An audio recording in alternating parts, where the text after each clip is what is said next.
задават през чата до 12 часа и след това на всички зададени въпроси до 12 часа ние ще останем да отговорим.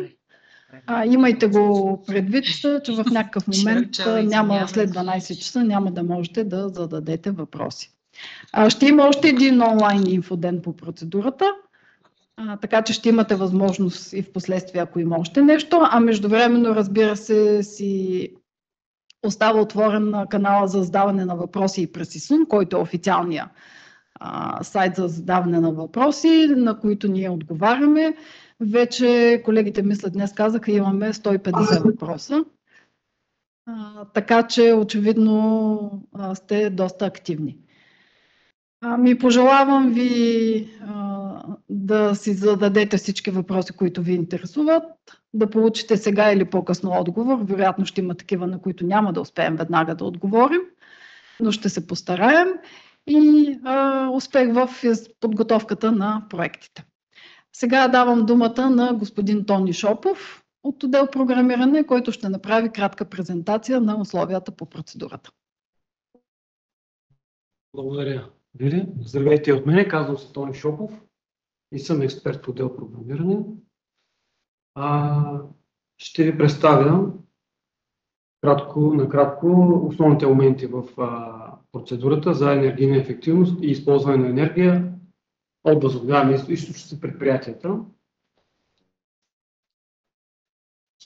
Предполагам, че по-голяма част от вас вече сте запознати с основните параметри на процедурата, така че няма много да се бавим, за да има повече време за задаване на въпрос от ваша страна и отговаряне.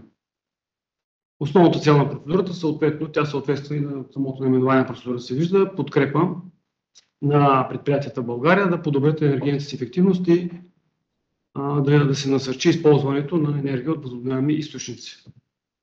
Бюджетът на процедурата е 126 милиона лева, като бюджета е разпределен на регион в преход и на по-слабо развити региони. Допълнително бюджетът е разпределен и на сектор индустрия и сектор услуги, както и по категории предприятия на микро и малки от една страна и на средни предприятия от друга страна. Разпределението на бюджета на толкова дялове е с цел и самите предприятия да могат да се конкурират с сходни с тях други предприятия.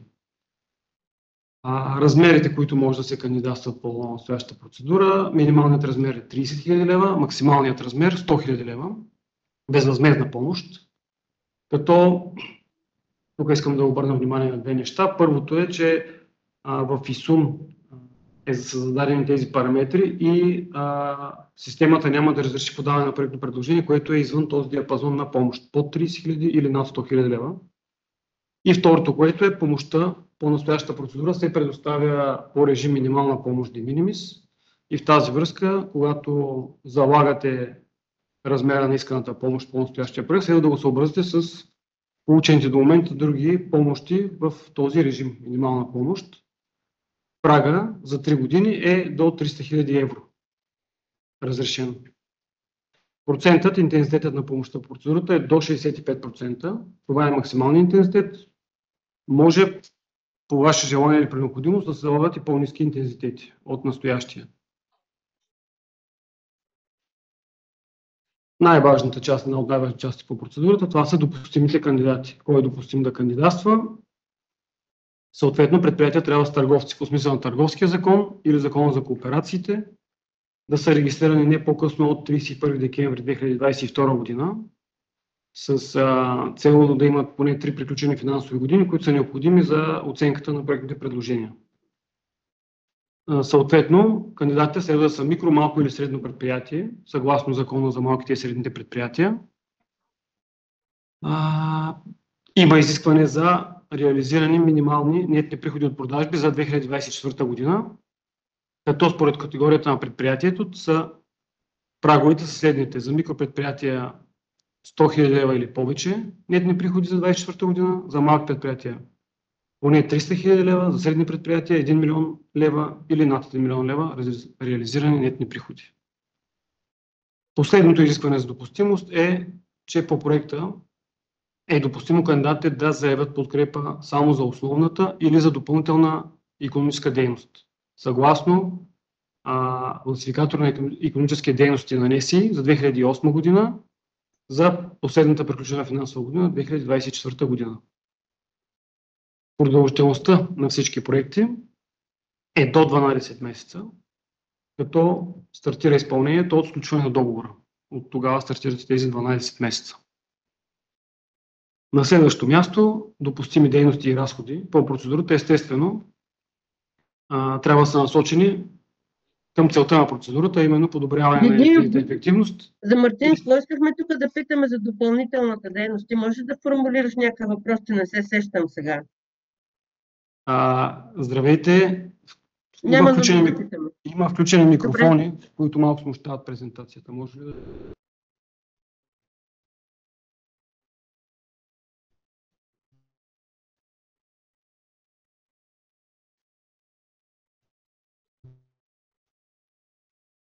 Благодаря.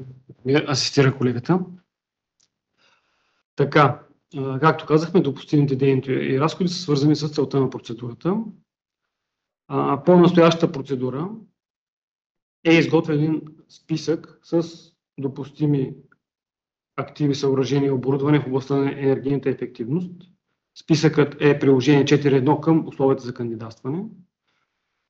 И кандидатите могат да заявяват единствено разходи от този списък. Допълнително в списъка, освен наименование на видовете активи, са посочени и минимални тяхни технически и функционални характеристики. В тази връзка кандидатите следва да изпълнят минимум тези за купуването на инвестицията, на активите по процедурата, следва да отговарят на тези минимални параметри и характеристики, които са заложени в приложение 4.1. Избраните, след като кандидатът се избере активи от списъка по приложение 4.1, следва да ги посочи в следващото приложение 4.2, което е в формат Excel. Там всеки един отделен актив, вид, спецификация, диапазон, когато са различни, се посочват на отделен ред в Excel-ския файл, като в този Excel-ски файл, с оглед това, че процедурата се изпълнява по опростен вариант на разходите, има заложени фиксирани стойности на всеки един от разходите за активи. И при избор на конкретен актив в приложение 4.2, Excel-ския файл, съответно автоматично ще излезе и определената от управляващия орган цена на единица за този актив.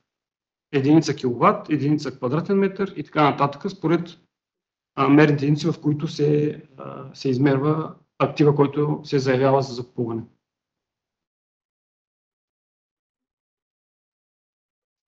По-нататък ще поговорим, още малко ще има информация за приложение 4 Excel-ския файл, как се попълва и какви са изискванията по отношение на него.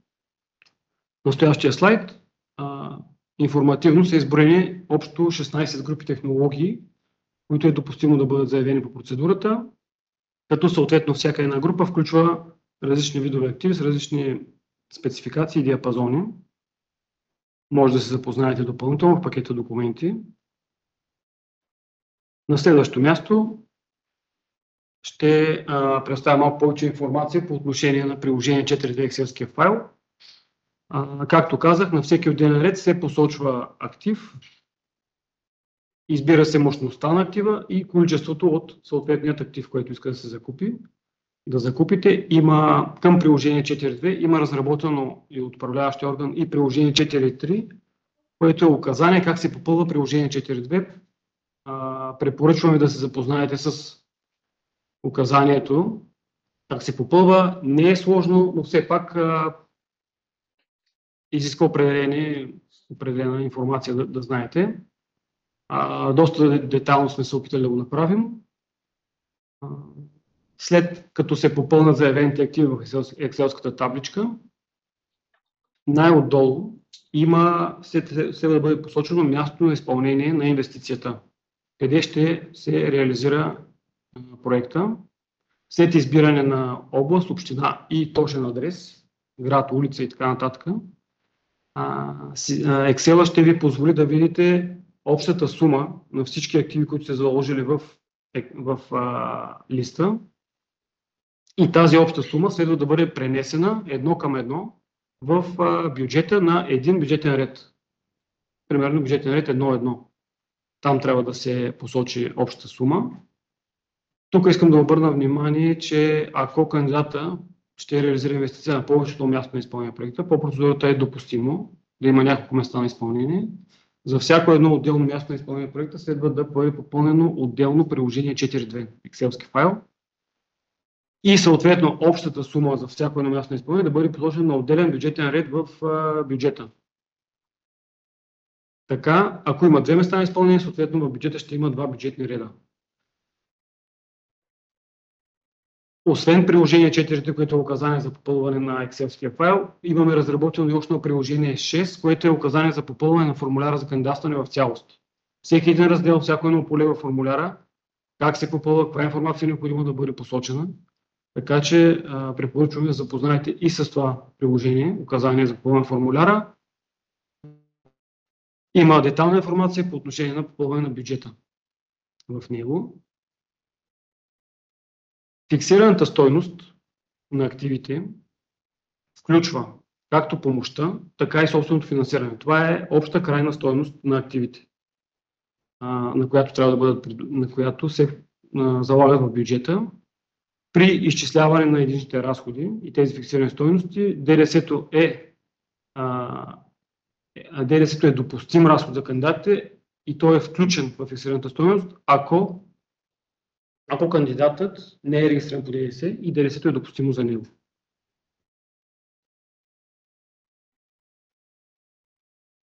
На следващо място, приложими документи за кандидатстване, освен този екселски файл, който се предлага към формуляра за кандидатстване, кандидатите следва да приложат пълномощно, ако проект ще бъде подаван от пълномощено лице, а не от официален представляващ на дружеството.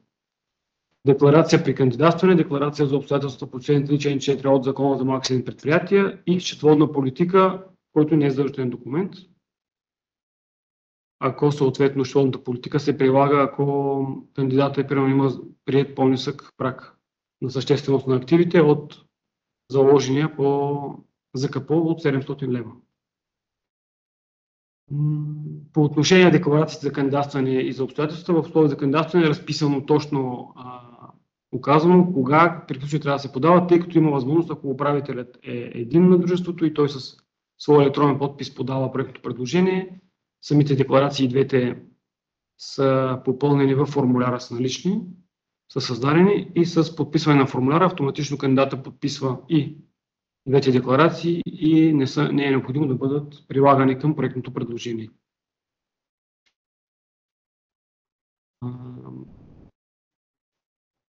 По отношение на оценката, не сме разработвали отделен слайд за оценката на проектните предложения, може да запознаете и в условия за кандидатстване, има отделно приложение 5 критерии за оценка.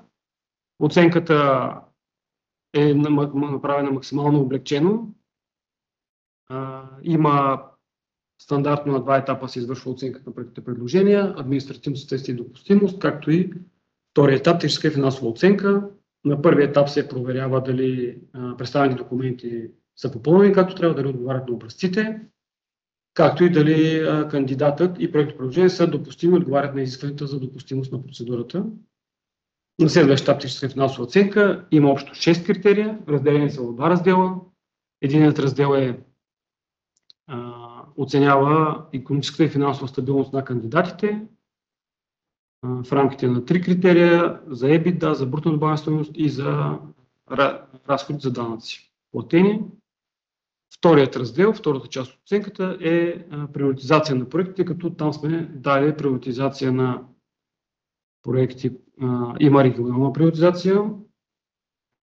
Според място на изпълнение на проекта са определени различни области, като приоритет е даден, повече точки се дават на области, които са по-слабо развити, които брутният вътрешен продукт е по-нисък от средния за страната и от останалите.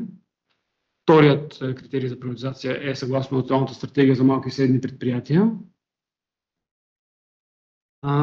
Там съответно има приет такъв стратегически документ с посочени кодове и ако проект се резерва в тези кодове, съответно се присъждат допълнителни точки по този критерий. И третият критерий за приоритизация е енергийна интензивност на предприятията. Съгласно данни на статистиката имаме направени анализи за най-енергоинтензивните сектори, които получават допълнителни точки, ако предприятията попадат в тези сектори. А неизпълнението на някои от тези критерии не означава, че кандидатът не е допустим, просто няма да получи точки по този критерий. Продължаваме с вече следващото, след приключване на оценката, съответно етапа на договаряне, сключване на договори и започване изпълнението на проектите. Както казахме, процедурата сме се постарали да бъде максимално облегчена както от страна на кандидатстване и сключване на договор, така и от страна на изпълнение и отчитане на проектите. Бенефициентите вече следва да се спазват приложимата нормативна уредба, глава 4 от Закона за управление на средствата от европейските фондове, както и подзаконовата нормативна уредба, ПМС, приложимото ПМС, номер 4 беше от 2024 година. И съответно, ако бенефициентът е възложител по ЗОП, да се спазва и ЗОП. По отношение на отчитането, има разработено ръководство за изпълнение на договори при опростени варианти на разходите. Публикувано е наскоро на интернет страница на Министерството на инновациите и растежа.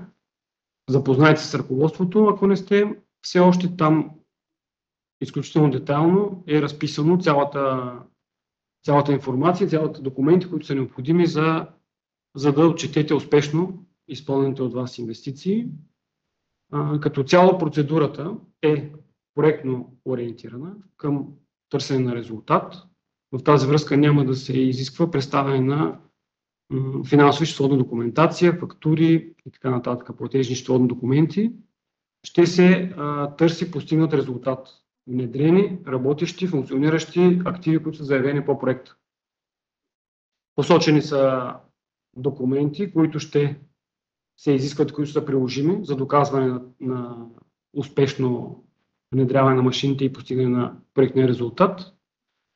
Тези документи са изброени както в приложение 7, мисля, че по отношение на индикаторите към пакета условия за кандидатстване, така също са посочени и в ръководството за изпълнение на опростен вариант на разходите.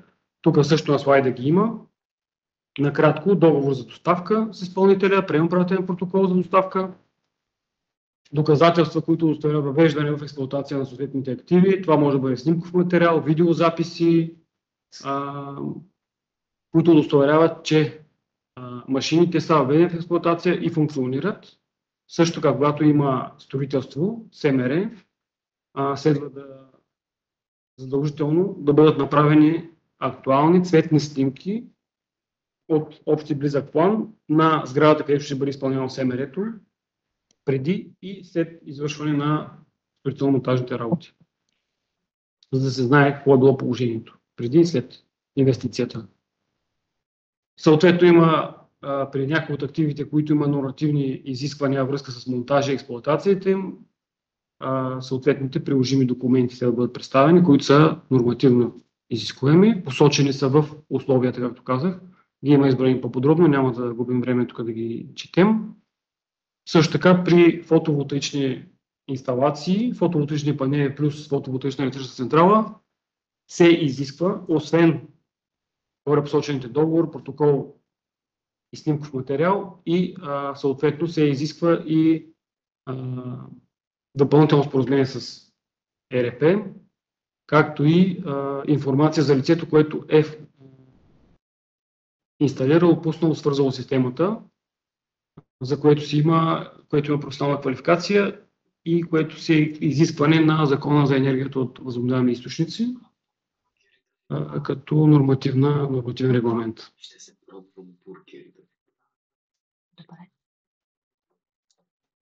Както знаете, средствата, които се предоставят по настоящата мярка, са европейски средства, които се предоставят по линия на Европейския фонд за регионално развитие. В тази връзка, съответно, следва да се спазват изисквания, правила по отношение на отчитането, изпълнението и спазване на европейските изисквания.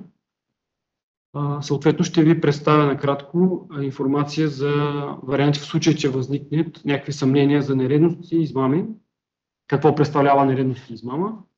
Нередност е всяко нарушение на приложимото право, проистичащо от действие или бездействие на икономически оператор, което има или би имало за последица нанасянето на вреда на бюджета на Съюза чрез начисляване на неправомерен разход в този бюджет.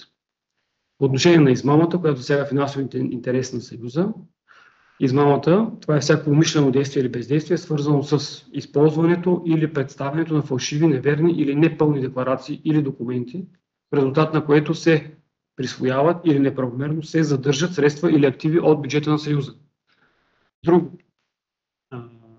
Друга възможност за измама, това е неоповестяване на информация в нарушение на конкретно задължение, което води до същия резултат.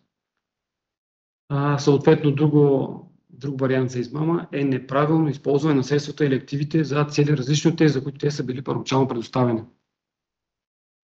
На следващо място, в случай, че вие самите може да подадете сигнали за измама, нередност, също така чрез различни канали, по които се подават тези сигнали. На първо място чрез деловодството на Министерството на инновациите и растежа. Втори вариант за подаване е чрез интернет страницата на управляващия орган. Има специален бутон подаване на сигнали за нередности. Може също по електронна поща, по поща на адреса на управляващия орган, Министерството на инновациите и растежа. Има възможност дори и устно, има посочен телефон на интернет страницата на Министерството, където устно служител по нередности ще приеме и запише вашия сигнал за нередност. На последното място също така сигнали за нередности могат да бъдат подавани на интернет страницата на Дирекция за защита на финансовите интереси на Европейския съюз или накратко АФКОС към Министерството на вътрешните работи. На интернет сайта на Министерството е налично приложение сигнали за нередности, чрез което също могат да бъдат подавани сигнали и информация в случай на съмнение за нередности. Накрая, крайните срокове, които в началото също ги споменахме.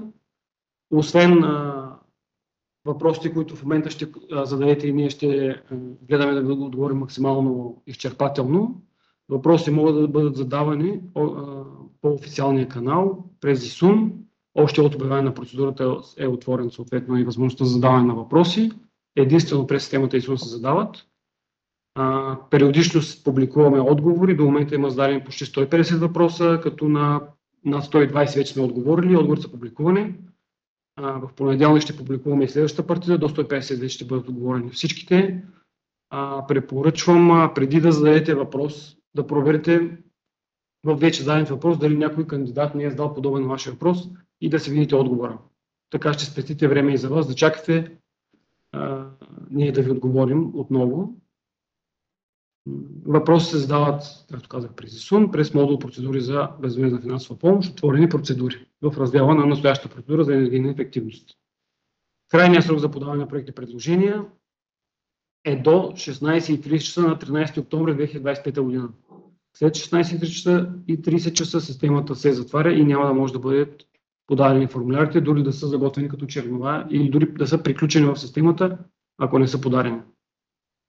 Отново кандидатстването е изцяло електронно през системата ИСУН. Модул е кандидатстване. Комуникацията по време на оценката, по време на изпълнението, както знаете, също е изцяло електронно през ИСУН, така че проверявайте регулярно за комуникация, за съобщения от страна на управляващия орган, оценителна комисия или колегите, които изпълняват, които отговарят за изпълнението на проектите предложения.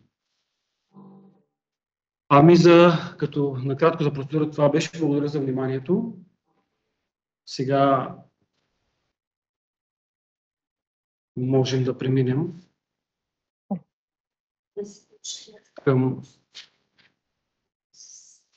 към въпроси и отговори. Така, се умишкам направо. Така, както каза и колежката в началото, госпожа Попова, до 12 часа ще имате възможност да задавате въпроси, на които ние ще отговорим. Започваме от началото. Ще ги четем и ще отговаряме хронологично по време на постъпването.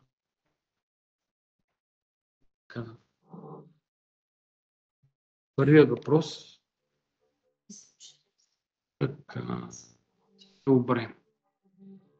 Е зададен в 10:40 от госпожа Жана Ковачева. Нямам собствена партида в енергото. Взимам ток от съседите, които имат трафопост. Мога ли да кандидатствам за фотоволтаична електрическа централа, като е сигурно, че не мога да представя допълнително споразумение по член 25 от ЗЕВИ? Мога да дам само писмо, че не съм присъединен и ще си ползвам тока за собствени нужди. Така. Значи, по предходната процедура бяхме заложили доста повече изисквания, които беше.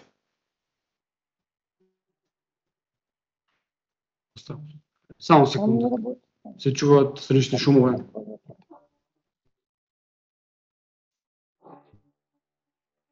Да, благодаря. Бяхме заложили доста повече изисквания по предходната процедура, която бяхме пуснали в плана за възстановяване на устойчивост, отново за финансиране на фотоволтаични електроцентрали. В момента по настоящата процедура, с оглед това, че е по опростен вариант на разходите, с малък размер на грантовете, сме искали да има по-широк кръг кандидати, които да кандидатстват да участват. За това изискването по отношение на всички активи, не само ФЕС-овете, е същите да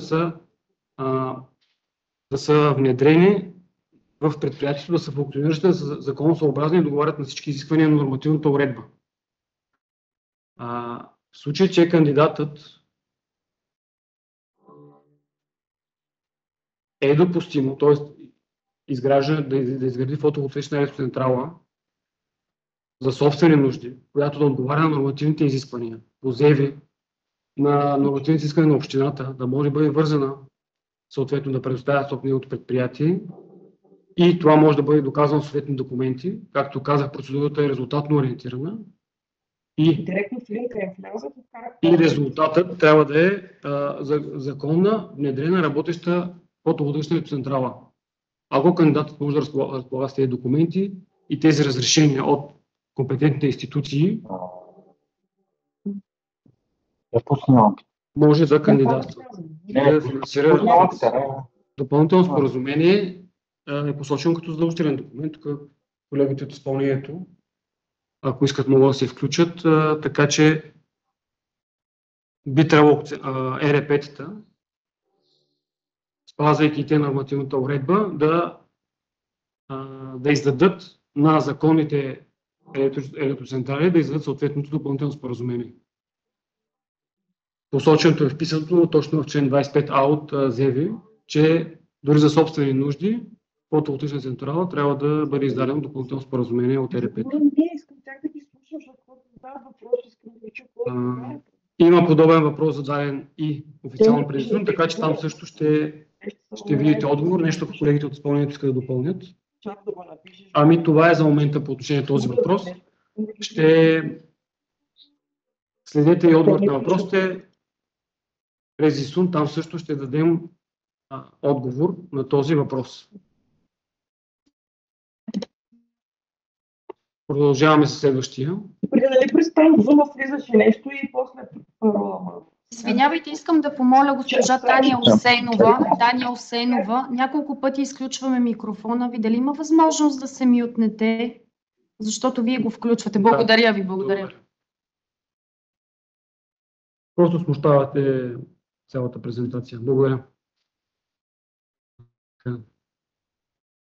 Следващ въпрос от 10:40 отново. Съжалявам така, че малко време отнема, но просто постоянно се мърдат при задаване на нови въпроси. Анелия, здравейте, допустим разход ли е инсталирането на една термопомпа въздух-въздух с обща отоплителна мощност над 10 кВт, състояща се от няколко тела? Сега, както е посочено в самите условия за кандидатстване, допустимите разходи са само тези, които са заложени в списъка приложение 4.1. Термопомпите въздух-въздух са, ако отговаря актива на там този допустима спецификация, е допустим. съответно цената, която излиза, тя трябва да включи всички допълнителни разходи, които са необходими за актива и съответно за неговото въвеждане в експлоатация. Допустимо е да се заложи термопомпа с няколко вътрешни тела, едно външно примерно, няколко вътрешни тела, като се съобрази мощността на термопомпата, за да се прецени каква цена, тъй като цената, която сме фиксирали, е на база киловатт мощност на термопомпата. Посочва се просто киловата, примерно 10 киловата, ако е термопомпата, 10 киловата и това е цената. В нея влизат всички необходими. В тази цена кандидатът може да включи всички необходими разходи, съпътстващи за инсталиране на термопомпата.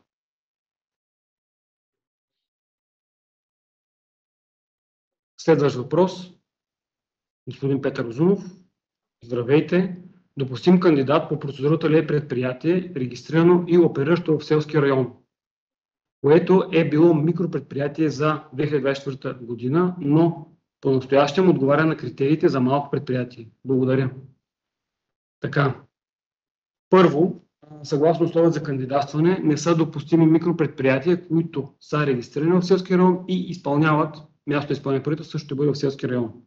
Има приложение към условията за кандидатстване, в което са изброени всички общини, които попадат в обхвата на селските райони в България. Категорията на предприятието се определя съгласно Закона за малки и средни предприятия. Ако предприятието е било към 24-та микропредприятие, той към настоящия момент значи е микропредприятие. Промяна на категория на микропредприятие става когато категорията е променена през 2 последователни финансови години. Така че определението на категорията става към последна приключена финансова година. В случая, ако кандидатът е бил микропредприятие към 2024 и е регистриран и иска място на изпълнение на проекта да бъде също в селски район, същият не е допустим да кандидатства по настоящата процедура. Благодаря. Следващия въпрос. Жана Ковачева. Здравейте. Ако имам 100 лева образно определени фиксирана цена на актив и на процедура постигна цена 80 лева, как ще си заприходя актива на 100 лева, които ще получа от програмата? Другите печалба ли да ги водя?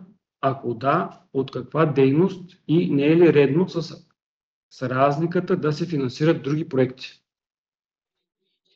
Здравейте, отново за пореден път ще кажа, че процедурата с фиксирани разходи, определени на база на исторически данни от страна на управляващия орган, на база на методология за определение, методика за определение на опростен разход.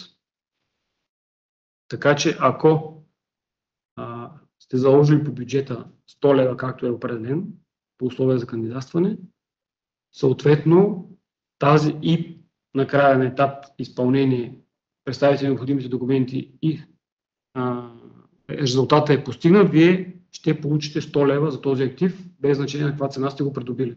Реално. Остатъка, разликата, вероятно се приходява като печалба. Това може би вашият счетоводител е по-компетентен да ви отговори.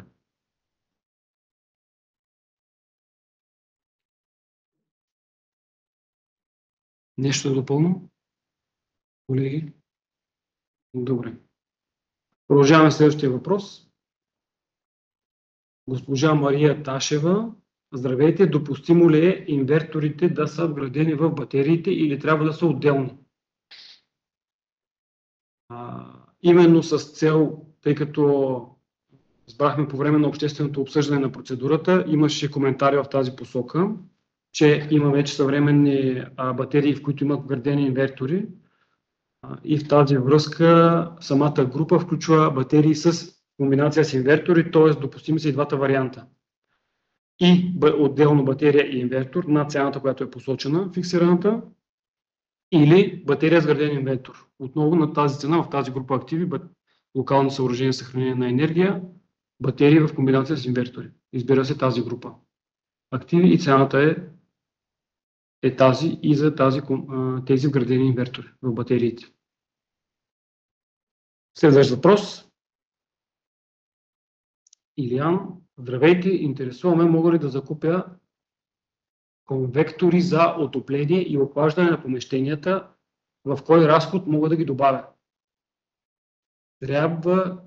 Трябват ми, за да завърша работата на термопомпата. Благодаря предварително. Отново пак ще кажа, допустимите активи по процедурата са само тези, които са изрично посочени в приложение 4.1 списъка и съответно в приложение 4.2 в Excel-ския файл също са посочени с техните спецификации и видове диапазони. Ако при купуване на термопомпата, т.е. по проекта се желая термопомпа и тя има нужда от такива конвектори за охлаждане и отопление, в цената на термопомпата могат да бъдат сключени с цената, която е заложена по процедурата, фиксираната стойност. Но отделно само конвектори за отопление и охлаждане, ако ги няма в този списък, не могат да бъдат купувани допълнително, за да бъдат добавени към термопомпа, която примерно е закупена от кандидата преди проекта.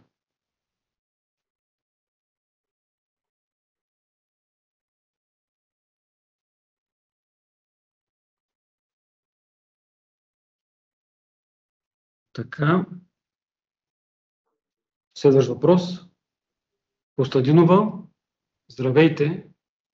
Необходимо ли е на етап кандидатстване за фотоволтаична електрическа централа да се изготви инвестиционен проект? Част конструктивна и част L. Сега. Необходимо е да спазвате нормативната уредба в областта, в която ви е инвестицията.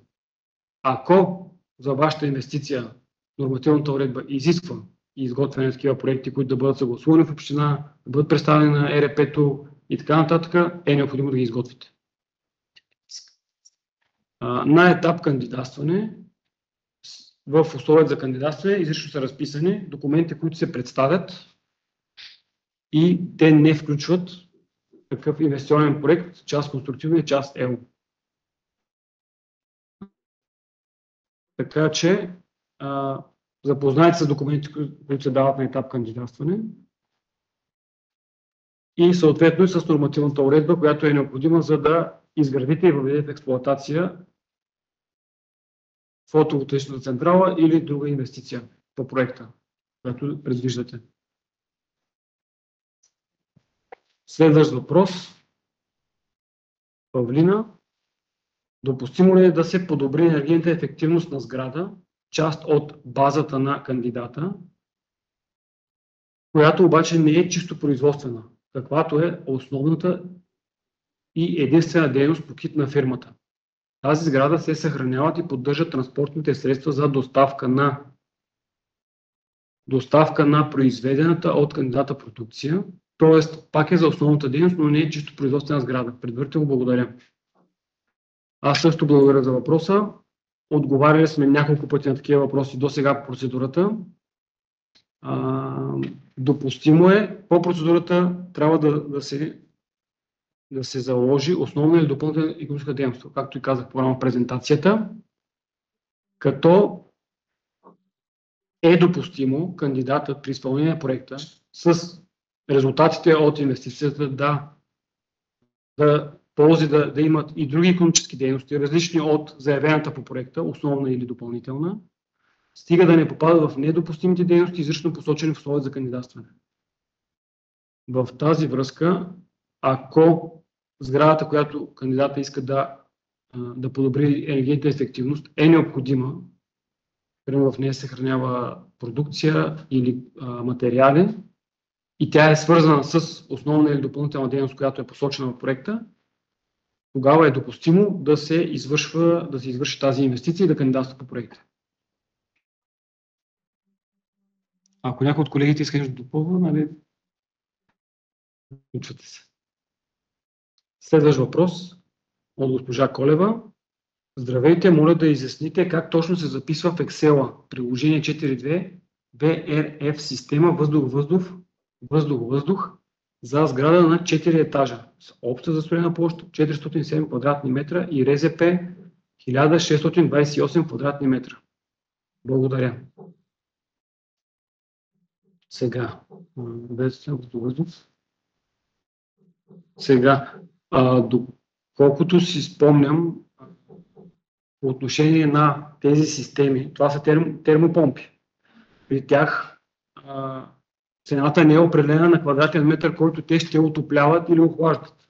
Цената е определена на база на мощност на самата термопомпа, така че в Excel си залагате мощността на термопомпата или на VRF системата, която ще инсталирате. Цената е определена на база на единица, киловатт, мисля, че беше, и ако термопомпата е 50 кВт, съответно си залагате мощност 50 кВт, един брой. Не се посочва, не се изисква в Excel да се посочва застроената площ или РЗП-то на сградата, която ще бъде отоплявана от чилър, термопомпа и така нататък, подобни уреди.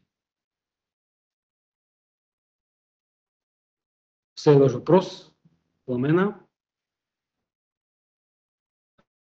В рамките на проекта предвиждаме изграждане на фотоволтаична електроцентрала ФЕЦ, съгласно точка 16 от списъка с допустимите активи. Възнамеряваме съоръжението да бъде разположено върху покрив на сграда, която не разполага с разрешение за ползване. Акт 16. Допустимо ли е в този случай изграждането и включването на ФЕЦ в рамките на проектното предложение? В случай, че това не е допустимо, допустимо ли е фотоволтаична централа да бъде изградена на терен в рамките на същия урегулиран поземлен имот УПИ, при условие, че отговаря на всички други изисквания по процедурата? Така, подобен въпрос е зададен и през официалния канал ИСУН. Отговорът е тук, както на малко по-рано предходния въпрос отговаряме. Всички активи, всички инвестиции, всичкото оборудване, което се финансира по настоящата програма, следва да бъде успешно внедрено и въведено в експлоатация, да отговаря на всички нормативни изисквания. Ако ФЕЦ-а е допустимо, може да бъдат зададени съответните документи да се изгради върху сграда, която няма разрешение за ползване, т.е. не знам доколко е законно тази сграда да се изгради ФЕЦ, и община, ЕРП и така нататък ще визат документите. По условията за кандидатстване няма ограничения по отношение на собствен, нает имот и така нататък. Изискването е кандидата да спазва цялата нормативна уредба, приложима за съответната инвестиция. В случай, че нормативната уредба не разрешава изграждане на ФЕЦ върху сграда, която не е въведена в експлоатация, съответно естествено, че не е разрешено да изгради ФЕЦ, може да го изгради на терена до него. Към сградата обръщам внимание, че енергията от активите, които финансираме по процедурата, следва да се използва единствено за собствени нужди. Не може да се преотдава, преотстъпва, да се продава, да се търгува с нея в рамките на изпълнение на проекта, както и в периода на устойчивост на инвестицията, поне 3 години след финално плащане по проекта.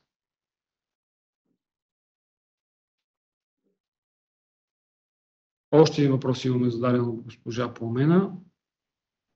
Настоящата компания притежава изградена ФЕЦ с инсталирана мощност 200 кВт. Можем ли да кандидатстваме за закупуване на локални съоръжения за съхранение на енергия батерии в комбинация с инвертор, съгласно приложение 4.1 с капацитет 100 кВт-часа, или сме длъжни да заявим батерии с капацитет 200 кВт или повече? Благодаря предварително. По процедурата е допустимо да се кандидатства само за фотоволтаични панели, само за локални съоръжения батерии, комбинация с инвертори съответно, или за цялостна система, фотоволтаична електрическа централа, включваща и панели, и батерии. Така че няма ограничение по процедурата. Ако иска да закупи само батерии, какъв капацитет на батериите да бъде закупен, стига да се вмести в рамките на бюджета на проекта и съответно заявения капацитет трябва да кореспондира с фотоволтаична централа, от която батериите се зареждат. Задължително батериите трябва да бъдат свързани към фотоволтаична централа, която е само за собствени нужди. Ако изградения със собствени средства от кандидата ФЕЦ е свързан с мрежата и излишната енергия се връща в мрежата, т.е. тя се търгува, тогава не е допустимо батериите да бъдат свързани към такъв ФЕЦ. ФЕЦ трябва да бъде само за собствени нужди, т.е. закупува се ФЕЦ по процедурата и се връзват батерии към него за собствени нужди, или изграденият вече ФЕЦ със собствени средства е само за собствени нужди. И батериите могат да бъдат вързани към него. Благодаря. Само секунда.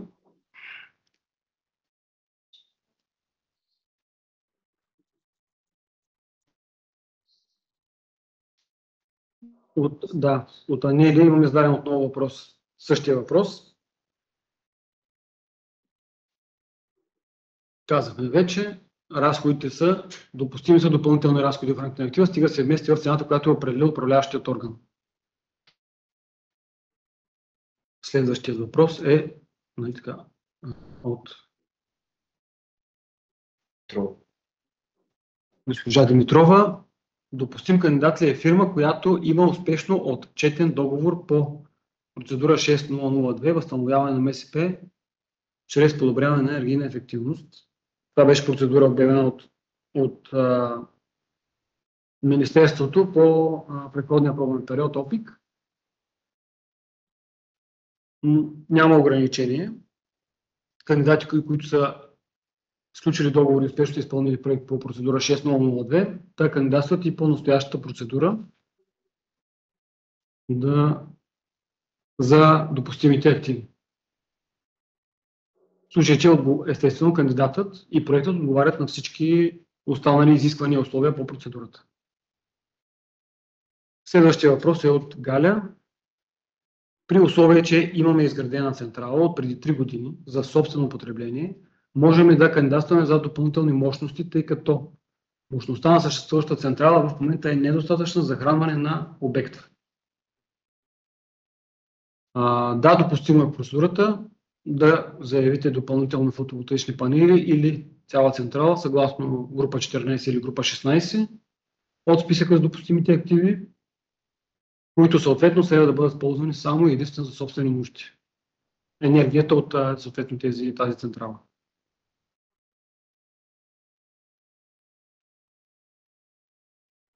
Десислава пита следното. Здравейте!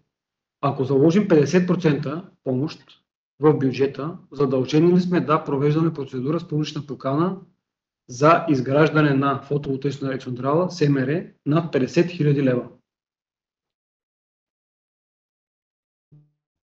Колеги, както казахме, бенефициентите по настоящата процедура следва да спазват приложимата нормативна уредба в областта. В случая, когато интензитета на помощта до СЕФСО е посочено, когато интензитета не надвишава 50%, кандидатите не са длъжни да провеждат процедура с публична покана. И следващия въпрос. В случай на провеждане на процедура за избор на публична покана, избор на изпълнител с публична покана, представяме ли на управляващия орган и на какъв етап документи от проведената процедура и изключения договор? С оглед обстоятелството, че настоящата процедура е в рамките на опростени варианти на разходите, както и казах в самата презентация, не се извършва предварителен контрол, както и последващ след сключване на договора, така че не се изисква и не се представят документи от предната процедура.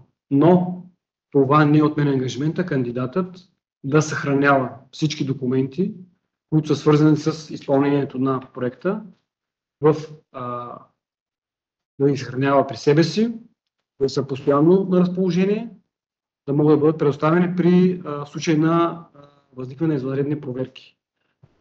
На етап изпълнение, запознайте се отново внимателно ще кажа с посоченото условие за кандидатстване, както и с публикуваните вече на страницата на Министерството на иновациите и растежа ръководство за изпълнение на договори при опростен вариант на разходите. Там изрично и изчерпателно е посочено какви документи на кой етап се представят. Процедурата е резултатно ориентирана, фокусът е върху резултата. Въведена, внедрена, работещи активи в предприятието. Трети въпрос от същата госпожа. При заснемане на текущото състояние на обекта, преди интервенция по проекта, има изискване да е видна датата на снимката.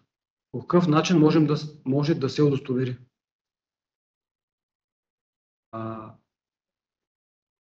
Мисля, че датите на снимките са от самото устройство, което снима. От функционалност, настройки, влезте в настройките на устройството, дали е телефон, дали е фотоапарат и си настройте на снимките да излизат дати. Мисля, че няма проблем с това нещо. Нещо допълним. Следващ въпрос от Десислава. Мисля, че е същата госпожа. Така, климатици, мултисплит системи допустими ли са? Допустими са единствено активи, съоръжения, оборудване съгласно списъка приложение 4.1 към условията за кандидатстване. Ако посочените климатици мултисплит попадат в този списък, в някоя от групите, съобразно изчерпателно изброените спецификации, видове, диапазони на тези активи, да, допустими са. Ако не попадат, не са допустими.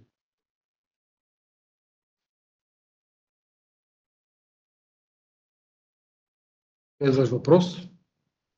Предвид разграниченията между процедурите, по настоящата процедура допустим ли е код на икономическа дейност 4631, търговия на едро с плодове и зеленчуци? Сега, недопустимите кодове са изрично посочени и дейности в условия за кандидатстване и в приложението към условия за кандидатстване. Код търговия, в рамките на който попада и настоящия 46, са допустими по процедурата кандидатстват. Като тук обръщам внимание, че ако кандидата извършва допустима и недопустима дейност, той трябва ясно да разграничава дейностите, така че ползите от помощта по настоящата процедура да не достигат до недопустимите дейности съгласно процедурата. Само допустимите дейности следва да получават резултатите от настоящата процедура. Код 4631 не е изрично забранен по процедурата. Следващ въпрос. Здравейте. Допълнително споразумение по член 25 от ЗЕВИ може да бъде издадено само и единствено, когато съответната фирма има договор с ЕРП-то. Това от своя страна води до извода, че клиент, който няма договор с ЕРП за ползване на електрическа енергия, няма партида, няма как да получи допълнително споразумение. Отправям молба ясно и точно да бъде формирано това законово положение. Благодаря ви.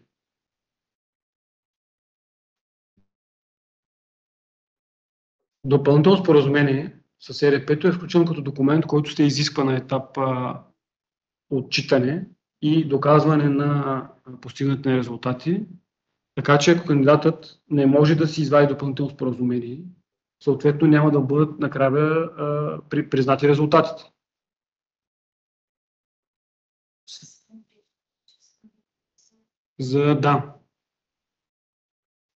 Тук колегите допълват, че естествено допълнително споразумение се изисква само когато се кандидатства за две от групите по процедурата фотоволтаични панели 14-та група и цялостна фотоволтаична електроцентрала по 16-та група. Кандидатите могат да кандидатстват по останалите групи, които не се изискват такова допълнително споразумение с ЕРП-то.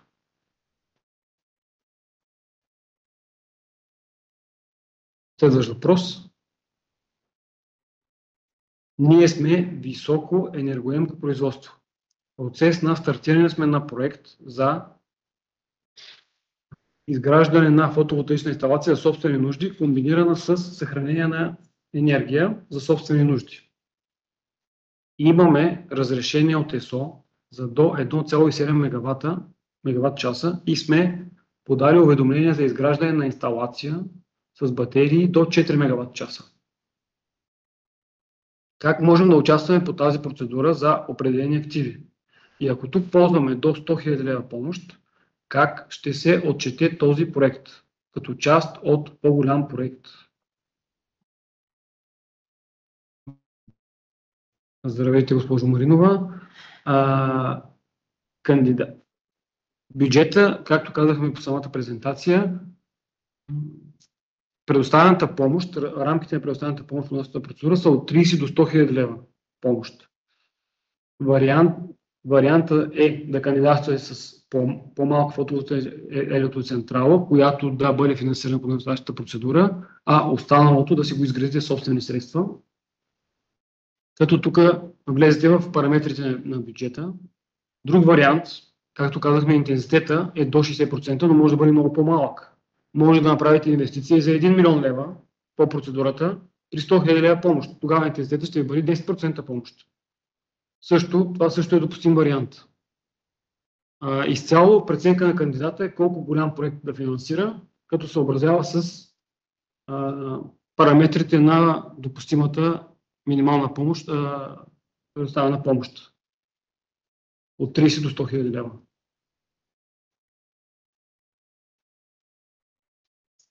Следващ въпрос. Z България. Ще се изисква ли разрешение за строеж за ПЕЦ и за батерии? На етап кандидатстване, значи имаме някакви такива въпроси, както сега, така и зададени вече по процедурата. Моля ви, четете отговорите, които сме дали. Както казах, на сайта на Министерството на инновациите и растежа се публикуват регулярно. Също така един общ файл се публикува в системата ISUN на всички зададени до момента въпроси. Там много лесно той е в PDF файл, който разрешава търсене, включва дума, спокойно може да си търсите това, което ви интересува и да си намерите вашият отговор. Документите, които се изискват, са изрично посочени в документите в условия за кандидатстване, условия за изпълнение и приложенията към тях. Разрешение за строеж не е сред тези документи. Здравейте! Госпожа Иванова въпрос. Кога ще бъде следващият инфоден по тази процедура? Благодаря предварително. За момента следващият инфоден е планиран за 4 септември, като допълнително ще бъде качена информация на интернет страницата на Министерството. Предполагам, че отново ще стартира по това време, около 10:30. Ще бъде отново онлайн, така че всеки един кандидат от цялата страна да може да достъпни, да зададе своя въпрос, както и да чуе отговорите, които предоставяме на зададени въпроси от негови колеги. Следващ въпрос. Съгласно публикуваното ръководство на 19 август, правилно ли е разбирането, че за избор на изпълнител няма да е чрез публична покана, а с директен избор?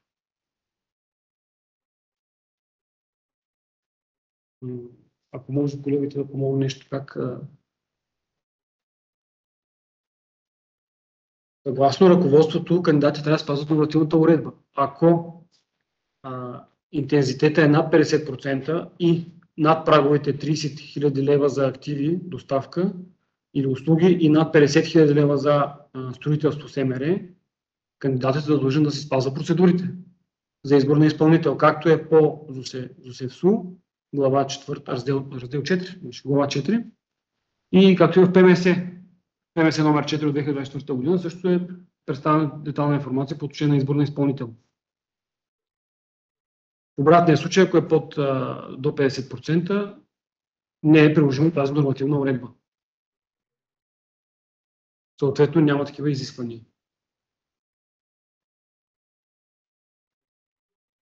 Следващ въпрос от Александър. Здравейте! Към момента имаме 350 кВт фотоволтаична централа с действащ договор за изкупуване на излишната енергия от EVN. Тъй като тя не ни носи повече от 100-150 лева на месец, ще замразим договора ни за период от 6 години и реално няма да продаваме енергията, като тя ще се използва единствено за собствени нужди. Бихме ли били допустими по процедурата за кандидатстване за батерия? Както казах вече нееднократно, допустимо е да се закупят само батерии, които да бъдат свързани към вече налични изградени фотоволтаични електроцентрали от кандидата, като задължителното изискване е батерията да е свързана към централа, чиято енергия се използва само за собствени нужди. Без търговия, без продаване към мрежата. Ако кандидатът изпълни това изискване за фотоволтаична електроцентрала, е допустимо да се закупят батерии, които да свършат към тази централа.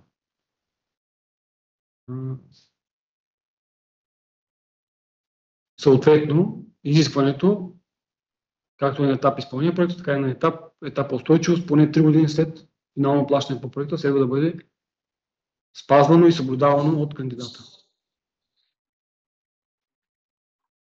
Отново имам въпрос от Z България. Как се възлага закупуването на актив при опростено отчитане?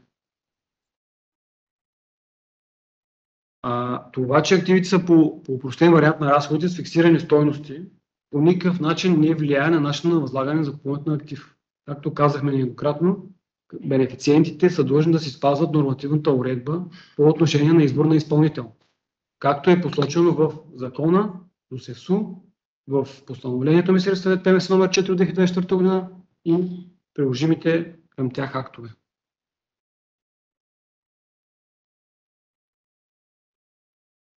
Следващ въпрос от госпожа Иванова. Така. И относно етап кандидатстване, подават се само декларацията, приложение, декларация за обстоятелствата, приложение 4.2 заявени активи, както и самият формуляр за кандидатстване, които се попълват в портала на ИСУН.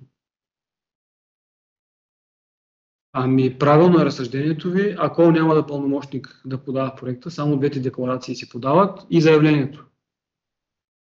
Съответно, както казах, в условията е разписано ясно, декларации дали трябва да бъдат предложени допълнително към проекта или да електронно, ако управителя с електронен подпис подписва, могат да бъдат попълнени директно в формуляра и да не се прилагат самите декларации.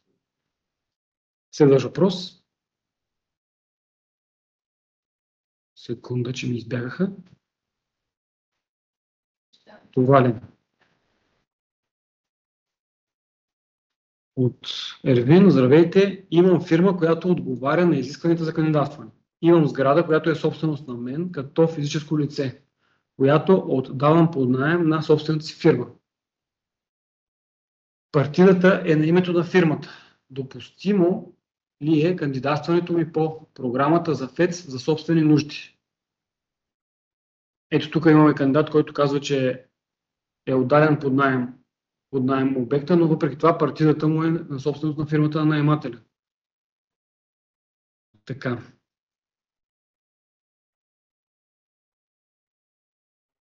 Изискванията за ФЕД за собствени нужди са посочени в условия за кандидатстване. В случай, че кандидатът отговаря на нормативните изисквания, може да кандидатства по процедурата.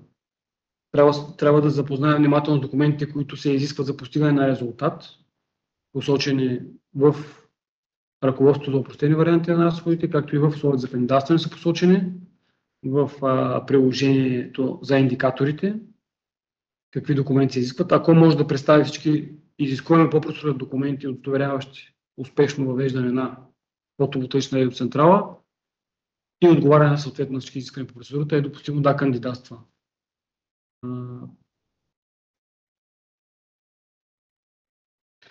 По процедурата няма изискване за собственост на сградата, върху която се изгражда ФЕЦ. Втори въпрос. Фирма с дейност по КИ 2008-08-11, добив на строителни и декоративни скални материали, варовик, суров гипс, креда, доломит и шисти, допустими ли са и ФЕЦ-а заедно с системата за съхранение може ли да е разположена на земя?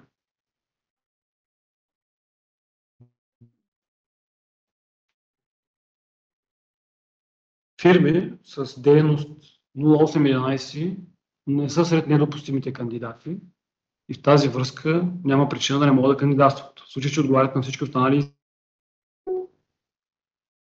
Съответно, ФЕЦ-а може да е разположен на земя, на сграда, на фасада. Това е по преценка на кандидата и според съответно нуждите. Слънцегреене и други особености, които са важни за тази инвестиция. Следващ въпрос, отново от Десислава.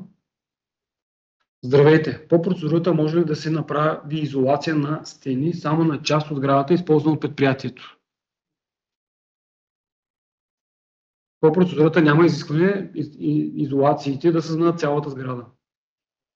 Може да направи изолация на част от сградата по преценка на кандидата и при съобразяване с допустимия бюджет на процедурата.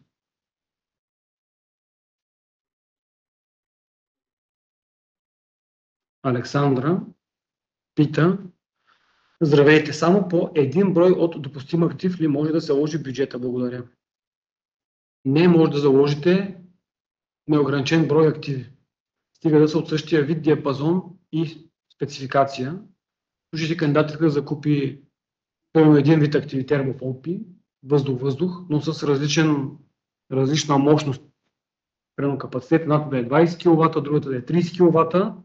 Тогава в този случай следва да ги посочим на отделни бюджетни редове, тъй като цената е определена на киловат и следва да са на отделни редове. Но когато купува едно и също нещо, примерно две термопомпи с еднаква мощност, тогава може да заложи на един бюджетен ред просто два броя. В последната допустима колона се посочва количество брой от желаните активи.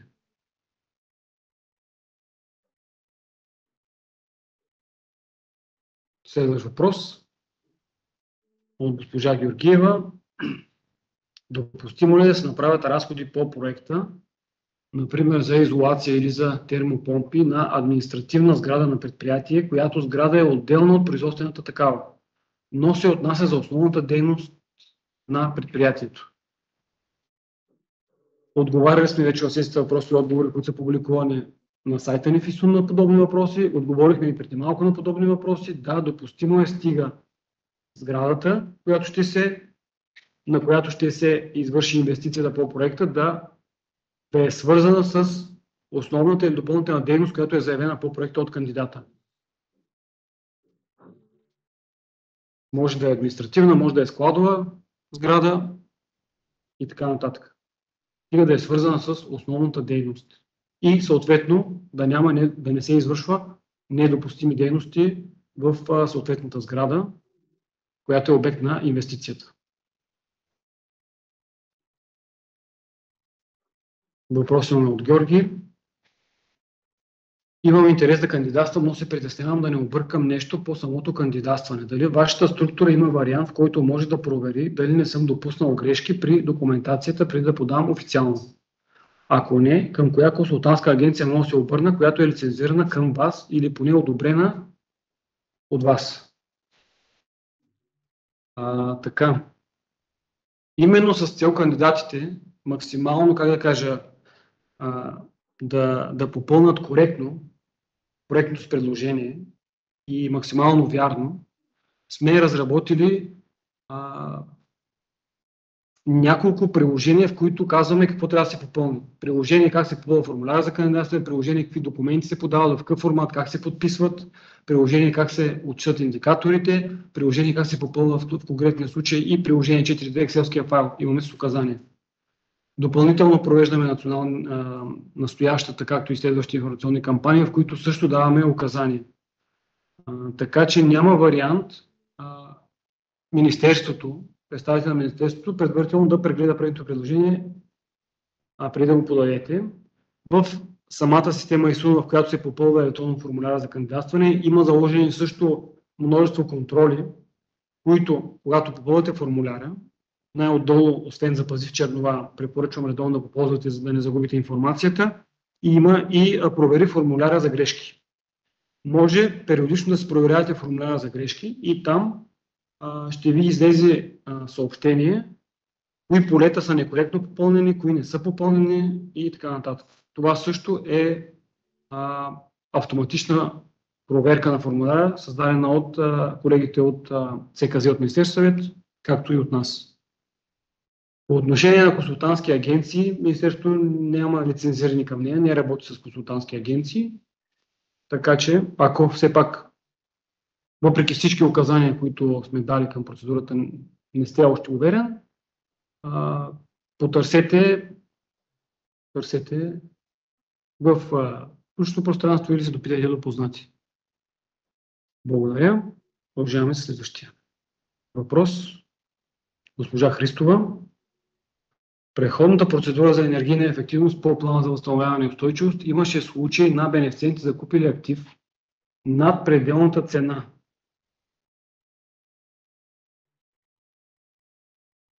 И им бяха налагани финансови корекции, въпреки че разликата в цената беше финансирана изцяло за собствена сметка.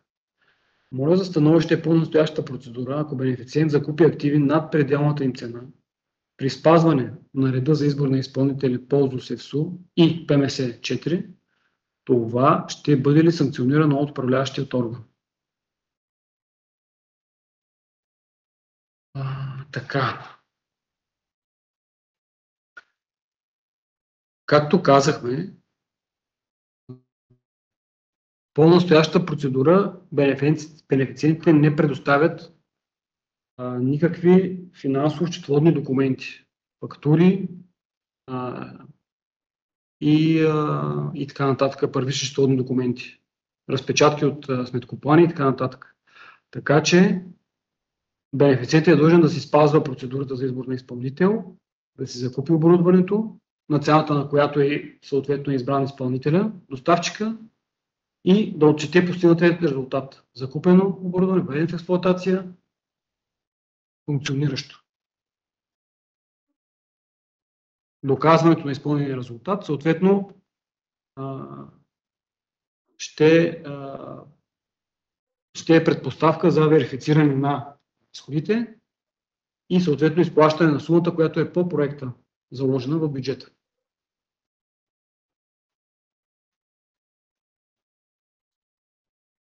Следващ въпрос от Любена. Здравейте, моля отново за отговор на въпроса. Ако имаме бюджет по проекта от 300 000 лева и заявен процент на финансиране 30% и субсидия от 100 000 лева и на етап изпълнение си купим актива за 180 000 лева,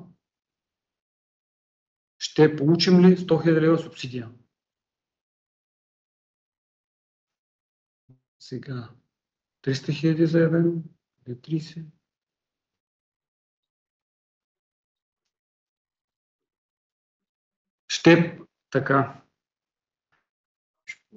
Ще получите помощ съгласно интензитета, който сте заложили. Ако бюджета заложите 300 000 лева при интензитет 30% и помощ съответно става 100 000 лева, купите актива за 180 000 лева и докажете със съответните документи, че то е внедрен и пуснат в експлоатация, ще ви се изплатят 100 000 лева субсидия, както е по опростен вариант на разходите.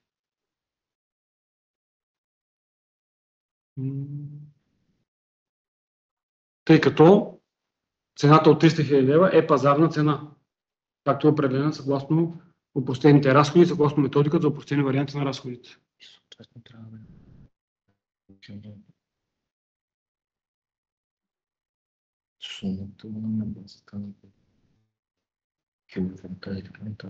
Да, съответно да допълваме тук колегите, че не знам дали аз се изразих, трябва да закупите актива, който сте заложили по бюджета, който е за 300 000 лева.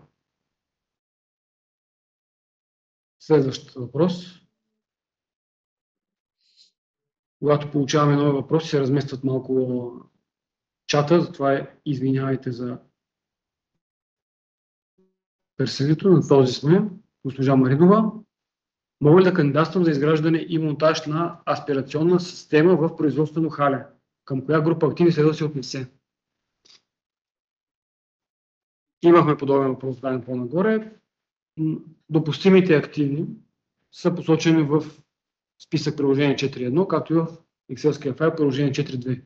ако тази респирационна система попада в рамките на тези допустими активи, според технически спецификации, функционалности, които са посочени в приложение 4.1 в условия за кандидатстване, допустимо да се я закупите. Ако не може да се отнесете към нито един от групите активи, съответната респирационна система не е допустима за закупуване.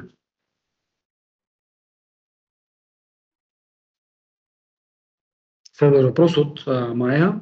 Към момента на кандидатстване ФЕЦ-а ни е за собствени нужди и за продажба. Искаме да закупим батерии за него, като ако бъде одобрен проектът ни, ще променим договора с ЕРП и произвежданата енергия от ФЕЦ ще е само за собствени нужди. Това допустимо ли е? Вече отговаряхме на подобни въпроси. Изискването на процедурата ги знаете. Батериите трябва да бъдат вързани единствено към ФЕЦ наличен или изгражда се по процедурата, който е енергия, от който се използва само за собствени нужди.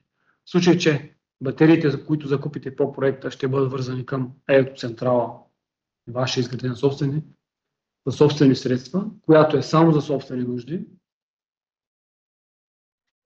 и това може да се удостовери в случай на проверка. Да, допустимо е да си закупите само батерии. И да продължат да бъдат такива фирма устойчиви. Да, както ми допълва колегата, съответно това изискване важи както по време на изпълнение проекта, така и в период на устойчивост, поне 3 години след финално плащане по проекта. Следващ въпрос от Йоана. Представяме ли за предварителен контрол и одобрение? Избягане въпроса.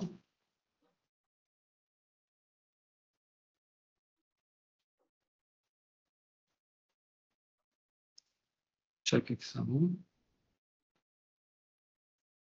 Така. Тук сме.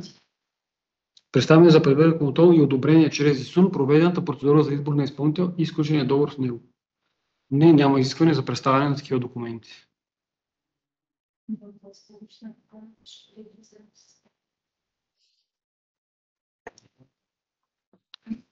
Следва да си...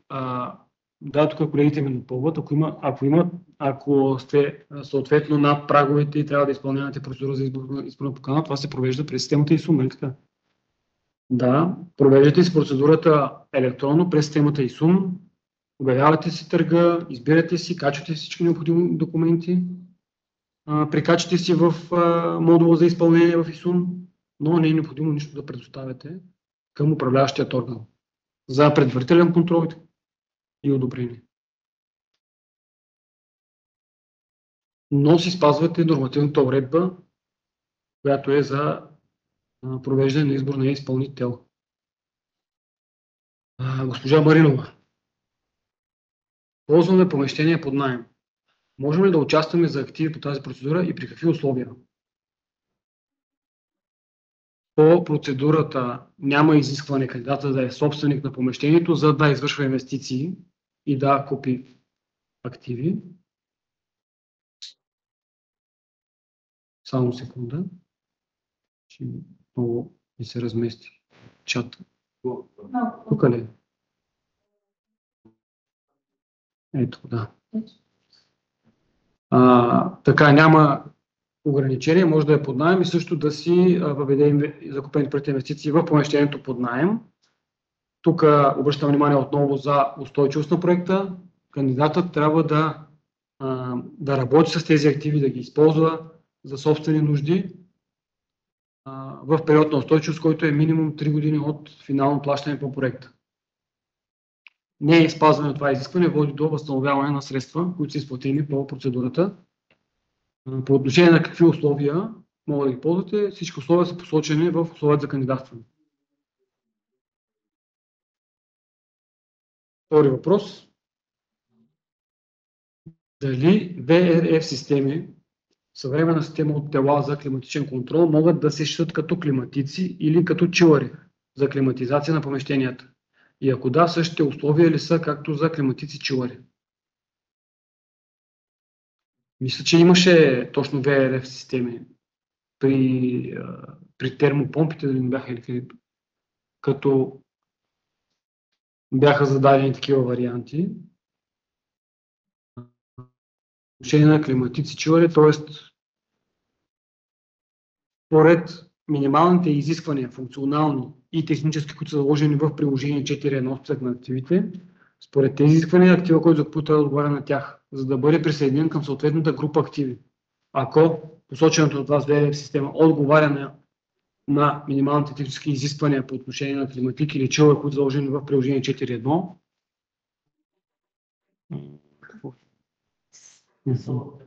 да. Така, допълвам отговора си. Точно така сега отворих тук списъците. Приложение 4.1 VRV и VRF системи са спецификации към термопомпите. Така че VRF системи ги залагате пред термопомпите. Ясно е посочено къде попадат VRF системите. Следващ въпрос.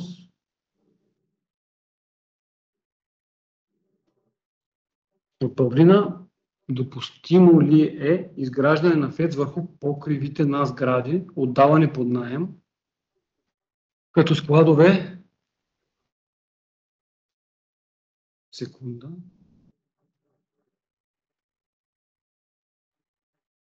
Допустимо ли е изграждане на ФЕЦ върху покриви на сгради, отдаване под наем, като складове на клиенти на дружеството, чиято основна икономическа дейност е 6820, даване под наем и експлоатация на собствени движими имоти?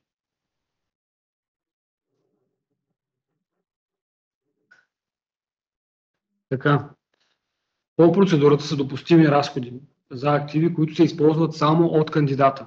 Не е допустимо да изградите ФЕЦ, енергията от която да се ползва от наемателя. Енергията, в конкретния случай от ФЕЦ, следва да се ползва само единствено от кандидата по процедурата. Така че ФЕЦ-а, който допустимо е ФЕЦ-а да си го изградите на собствените складове и да си ползвате енергията за вас, не за наемателите. Не е допустимо да се търгува с енергията, да се отдава под наем и да се извлича печалба от тях, от инвестициите по проекта.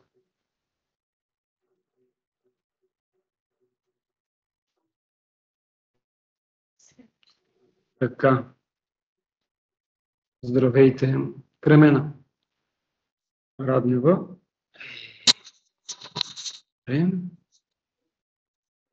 Здравейте. За батерии не е необходимо допълнително споразумение по член 25 от ЗЕВИ. И имаме изградена ФЕЦ, която не е присъединена към мрежата. Можем да кандидатстваме само за батерии. Да, госпожо Раднева, може да кандидатства само за батерии. И както е посочено и в документите към условия за кандидатстване, и в публикуваното ръководство за изпълнение на договори по опростен вариант на разходите, при батерии не се изисква допълнително споразумение от ЕРП-то. Батериите следва да бъдат свързани, отново обръщам внимание, към фотоволтаик, който е само за собствени нужди. Се използва енергията от колото. Къде е качено ръководството? Предполагам, става въпрос за ръководството за изпълнение на договори при опростен вариант на разходите. Ръководството е публикувано на интернет страницата на Министерството в раздела на процедурата ПКИП, конкурентно-способност и иновации в предприятията. След обявените процедури по ПКИП има раздел ръководства и там е публикувано ръководството. В раздела на ПКИП, след процедурите, има раздел ръководство. Следващ въпрос от господин Пенчев. Праговете за публична покана от 30 000 лева с доставки и услуги са от времената, когато хляба беше 50 стотинки. Така. Добре. Редно е тези прагове да бъдат актуализирани и дигнати съобразно инфлацията. Вероятно господин Пенчев има право, но праговете са заложени в ЗУСЕСУ и в ПМС-то, както и Министерството на иновациите и растежа не е компетентно за изменението на тези нормативни уредби.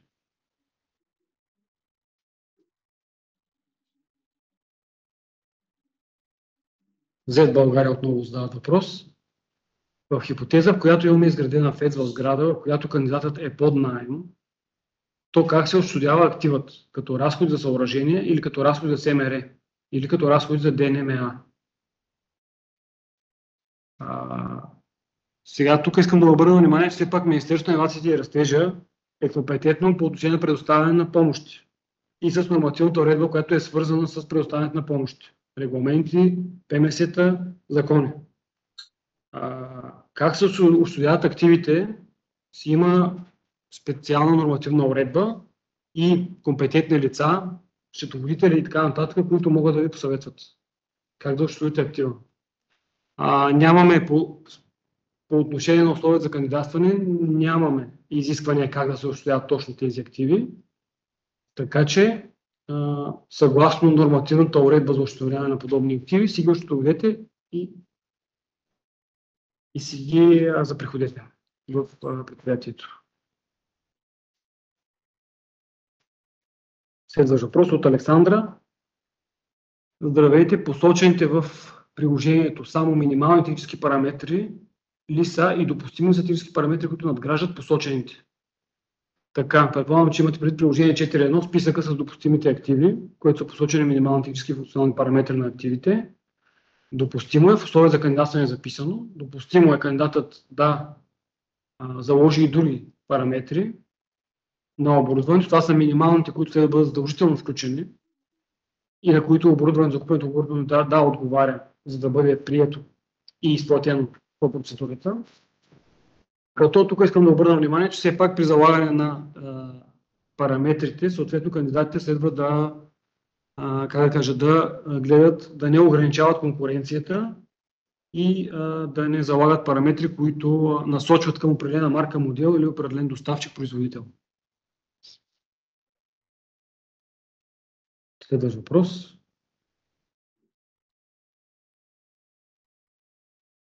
Така. Даже сме дали линк на госпожата с ръководството. Добре. Следващ въпрос от Костадинова. Здравейте. Има ли минимален добив, който е заложен на годишна база при изграждане на фотоволтаична централа, както беше заложено в предишната програма, изграждане на нови ВЕИ за собствено потребление в комбинация с локално съоръжение за съхранение на енергия, батериите? По процедурата няма изискване за минимален добив от фотоволтаичната електроцентрала, като обръщаме внимание, че все пак всички активи, които закупуват по процедурата, следва да се използват от кандидата и изчезна ми чата само, защото явно стана 12 часа. Чата.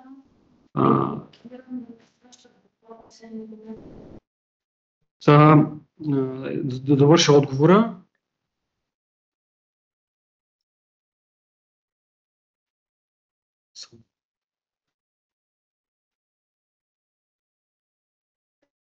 Извинявайте.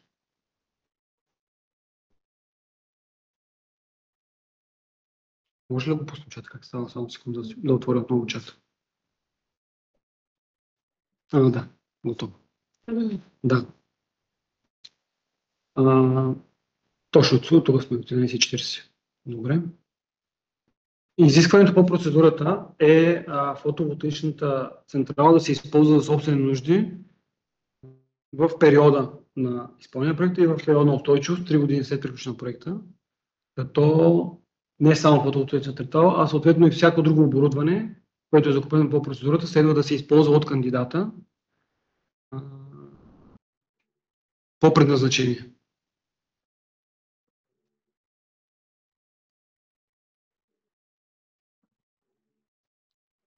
Няма изискване за минимален добив. Следващ въпрос. Госпожа Събева. Здравейте, може ли да потвърдим къде можем да намерим ръководството? Да. Добре, тук отново колегите сте ме изпреварили и са ви дали линк, където се намира ръководството на страницата на Министерството. Отново въпрос от госпожа Маринова. Имаме нужда да поставим панели на покрива за собствени нужди. Дали процедурата покрива СМР за укрепване на плоски покриви с цел поставяне на панели? Както казах нееднократно, по процедурата са допустими единствено разходите, които са посочени в списък приложение 4.1. с определени конкретни фиксирани стойности за всеки един от тези разходи. Допустимо е извършване на допълнителни работи във връзка с въвеждане в експлоатация на оборудването. Дали ще е внедряването на термопомпата, дали ще е СМР, дали ще е изграждане на нещо, реновиране на покрив, къде се поставят панели и така нататък. Всички тези разходи са допустими, в случай, че попадат в рамките на допустимият размер на сумата, която е заложена за 1 киловатт, в случай там мерната единица е на киловатт за фотоволтаика. Всички разходи, които са необходими за въвеждане на закупуваното по проекта оборудване, са допустими, стига да попадат в рамките на определената цена от управляващият орган. Ако разходите СМР плюс фотоволтаика влизат в цената, може да се извърши и СМР-то. Следващ въпрос от Пламена. Планираме да закупим батерии, 10 батерии по 5 кВт. Как трябва да бъде отбелязано в приложение 4.2? Като количество 10 по 5 кВт или количество 1 50 кВт? Ами мисля, че въпросът си давате и отговор. Щом купувате 10 батерии по 5 кВт, отбелязвате батерия 5 кВт един брой и съответно количество 10 броя.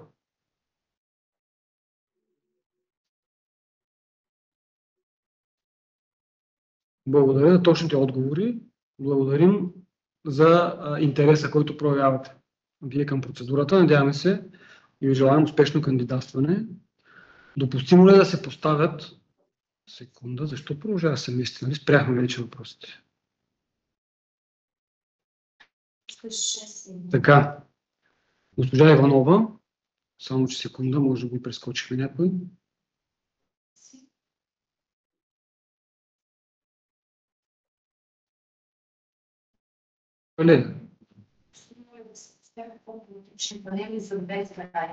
Ага, да. Госпожа Иванова, допустимо ли е да се поставят фотоволтаични панели на 2 сгради на клиента? Да, госпожо Иванова, няма ограничение. Както казахме, проектът може да се изпълнява на едно място, както и на няколко места на изпълнение. Също така може на едното място на изпълнение да има няколко сгради и на всяка от тях да бъде поставен фотоволтаик. Като в случая, когато са няколко сгради на едно място на изпълнение, следва да бъде попълнено едно приложение 4.2 и един бюджетен ред. Когато двете сгради са на различни места на изпълнение, различни адреси, съответно в този случай следва да попълните 2 пъти приложение 4.2 екселския файл. Най-отдолу на екселския файл, не знам дали го спомена до момента, след попълване на активите в екселския файл, в работен лист заявени активи, най-отдолу задължително следва да посочите място на изпълнение на инвестицията. Област, община, точен адрес. За да ви се отключи клетката, която показва общата сума на заложените активи за съответното място на изпълнение и тази сума пренася на един бюджетен ред в бюджета. Когато са 2 сгради на 2 отделни места на изпълнение проекта, попълваме съответно 2 приложения екселски, попълваме 2 места на изпълнение на формуляра за кандидатстване и съответно 2 бюджетни реда в бюджета. За всеки фотоволтаик, който е на отделно място. Следващ въпрос от Пламена. Правилно ли е разбирането, че при закупуване само на батерии към фотоволтаична централа за собствени нужди няма ограничение за минималната мощност на батерията? Тоест, може да бъде с по-малка мощност от фотоволтаична централа. Ако ФЕЦ е 100 кВт, батерията може да бъде 50 кВт. Така. Благодаря за въпроса. Даже ще го развия малко, за да отговорим още по-детайлно. По отношение на закупуване само на батерия, както казахме, само на батерия към вече изградена ФЕЦ за собствени нужди, няма ограничение по отношение на мощността на батерията, която ще закупите. Може да е по-голяма от фотоволтаична централа, която имате, може да е по-малка от централата, която имате изградена. По отношение, това говорим за група 15 бяха батериите. По отношение за купуване на фотоволтаична електроцентрала, която включва панели плюс батерии, група 16 от списъка, тогава вече има изискване мощността на батериите да бъде минимум капацитета на фотоволтаична централа. Запознайте се с отговор на въпрос номер 3, мисля, че беше от сесията въпроси и отговори по процедурата. Там много детайлно е посочено какви са изискванията, когато се изгражда цяла система ФЕЦ, включваща панели и батерии. Тогава вече има изискване за батериите. Да е минимум покрай мощността на фотоволтаичните панели. В случая вашия само за батерии няма изискване за минимални и максимални капацитети, стига да се мести естествено в рамките на проекта, в рамките на бюджетите, на размерите на проекта и все пак да е съобразено с вашите нужди на фотоволтаичната централа, която имате. Тъй като, както казахме, батерията следва да бъде вързана само към ФЕЦ, който е за собствени нужди. Следва въпрос до госпожа Иванова. Допустимо ли е да се поставят фотоволтаични панели на 2 сгради? Това прочетахме. Отново задавам въпроса. Да, допустимо е при дадените по-горе указания. Госпожа Маринова отново пита. Искаме да закупим панели и батерии, кое следва да изберем? Панели и батерии, кое следва да изберем? ФЕЦ иска да каже най-вероятно група 16 от приложение 4.1 или можем отделно да заложим група 14 панели и група 15 батерии съгласно приложение 4.1. Изборът какви активи да купят е изцяло отговорност на кандидата. Вие преценявате дали да купите по-отделно панели и батерии по група 14 и 15 или да закупите цялостна централа ФЕЦ по група 15, като имате предвид, че при цялостна централа ФЕЦ, ви казах преди малко какво е изискването от батериите да са отговарят минимум на капацитета на ФЕЦ-а, могат да бъдат и по-мощно от панелите, но не могат да бъдат с по-малък капацитет от панелите, които се купуват също в рамките на група 16, цялостен ФЕЦ. Когато са отделни панели и батерии, няма изискване за съотношение между мощността на панелите и мощността на батерията. Въпрос така непознат. Моля да уточните при провеждане на процедура за избор на изпълнител за ФЕЦ, какъв е обектът на процедурата? Доставка или СМР? Значи, може да използваме подхода по предходната процедура, която обявихме по плана за възстановяване и устойчивост, 3006 процедурата за енергийен ефект за ВЕИ. Значи, СМР-то представлява строителство и в тази връзка обектът е СМР, строителство.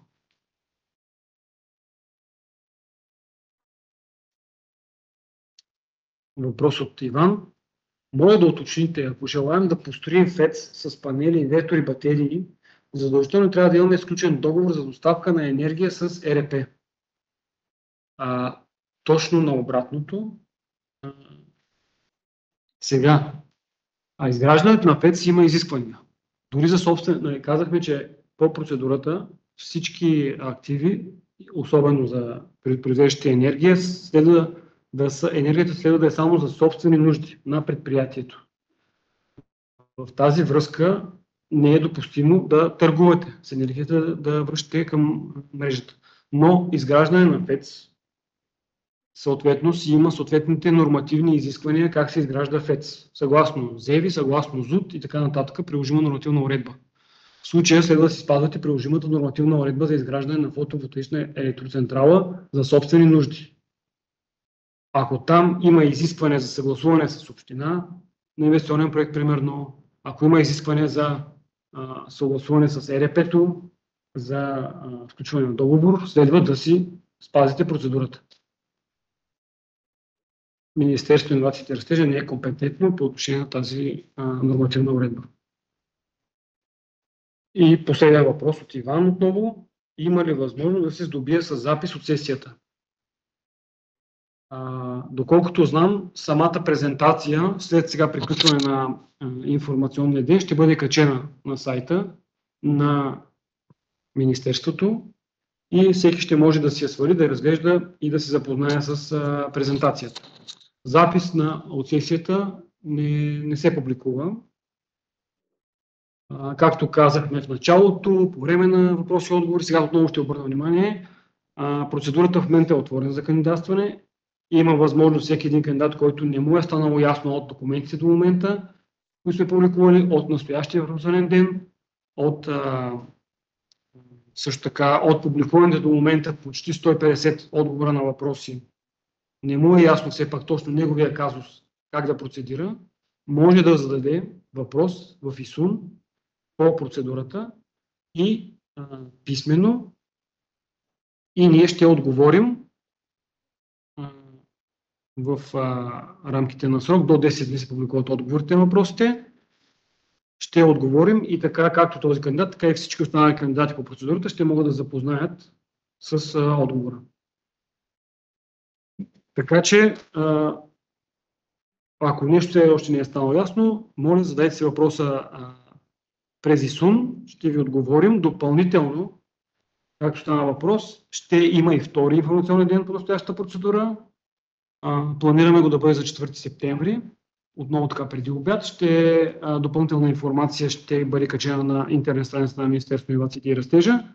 Така че, ако нещо не е стало ясно, може да се включите отново на следващия информационен ден и отново да задаваме въпроси, да си отговаряме. Ще се радваме да бъдем полезни. Стараем се с всички документи, които създаваме, указанията, които изготвяме и прилагаме към документа пакет процедурата, с информационните кампании, които правим, се опитваме да бъдем максимално полезни на кандидатите и процеса по кандидатстване, по изпълнение да бъде максимално облегчен, опростен и всички страни да са доволни от изпълняване на проекти с европейски средства. Благодаря ви за вниманието. Оставаме на разположение. Хубав ден на всички и успешно кандидатстване!